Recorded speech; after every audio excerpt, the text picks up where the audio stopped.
The year was 1916. The Great War had already consumed Europe in a maelstrom of death and destruction for over 2 years. Trenches carved their way through the landscape, dividing armies and nations, with no man's land, an expanse of barren earth littered with barbed wire, shell holes, and the bodies of fallen soldiers, stretching out between them. Private Thomas Caldwell was 21 years old when he was sent to the Western Front. A farm boy from Yorkshire, he had been full of life, laughter, and dreams before the war. Now, like so many young men, he found himself caught in a nightmare. The trenches were cold, wet, and infested with rats. The air constantly smelled of mud, gunpowder, and decay. And the sound of artillery never ceased. Each day was a battle to survive, not just from the enemy but from the sheer horror of the war itself. Thomas had formed a close bond with 2 other soldiers in his unit, Henry, a fellow Yorkshireman with a dry sense of humour that lifted their spirits, and Jacob, a young man from London who had lied about his age to enlist, barely 17 but already a seasoned fighter. They called themselves the Three Brothers, vowing to stick together no matter what. The Battle of the Somme was raging.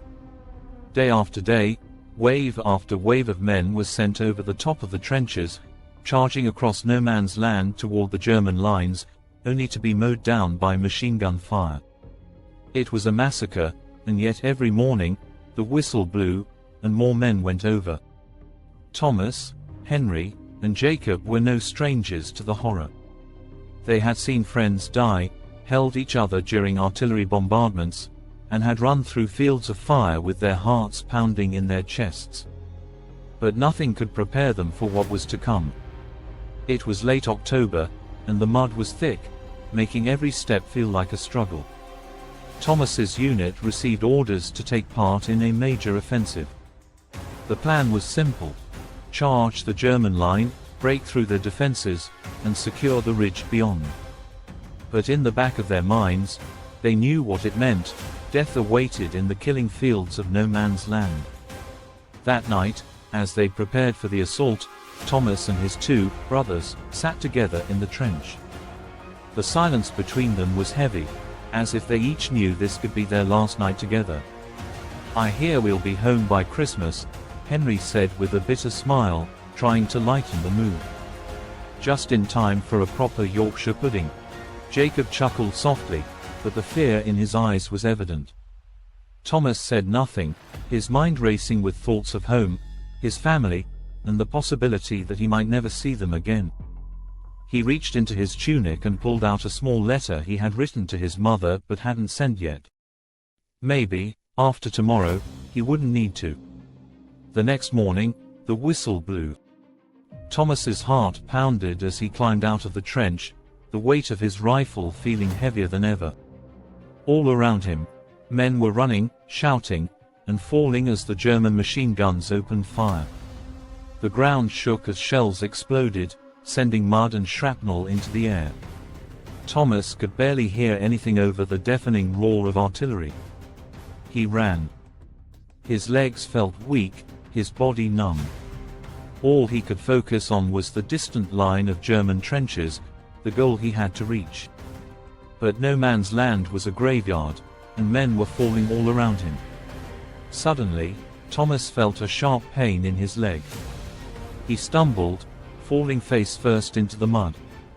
Blood soaked his trousers, and the pain was unbearable, but he couldn't stop. He dragged himself forward, desperate to reach the German line. Through the haze of pain and chaos, he saw Jacob fall. The boy lay still, his body broken by gunfire. Thomas's heart shattered, but there was no time to grieve. He kept crawling, inch by inch, until he reached a small crater where Henry had taken cover. "You're hit," Henry shouted over the sound of gunfire, pulling Thomas into the crater. His friend's face was smeared with mud and blood, but his eyes were full of determination. "We have to get out of here," Thomas gasped, trying to fight the pain. "We can't stay here." But before they could move, an artillery shell exploded nearby, sending a shockwave through the crater. The world went black for Thomas. When he awoke, the sky was dark, and the battlefield was eerily silent. The once deafening roar of battle had been replaced by the quiet moans of the wounded and the distant sound of gunfire. Thomas's head throbbed, and his leg was still bleeding, but he was alive. Henry lay next to him, unmoving. "Henry," Thomas whispered, shaking his friend's shoulder. But there was no response. His brother in arms, the man who had laughed with him, fought with him, and shared his fears, was gone. Tears blurred Thomas's vision as he lay back in the mud, overwhelmed by grief and exhaustion. He wanted to close his eyes, to let go, but he knew he couldn't. Henry's death, Jacob's death, it couldn't be for nothing. He had to survive. Summoning every ounce of strength he had left, Thomas dragged himself back toward the British lines. The journey was agonizing, each movement sending waves of pain through his leg. But he kept going, driven by the memory of his fallen friends. Hours later, as the sun began to rise, Thomas collapsed at the edge of the British trench. Medics rushed to his side, pulling him to safety. He had made it. He was alive. But as they carried him away, the weight of what he had lost pressed down on him. In the days that followed, Thomas was sent to a field hospital where he recovered from his wounds. But the scars of the battle, both physical and emotional, would never heal. He had survived the Somme, but at the cost of his brothers.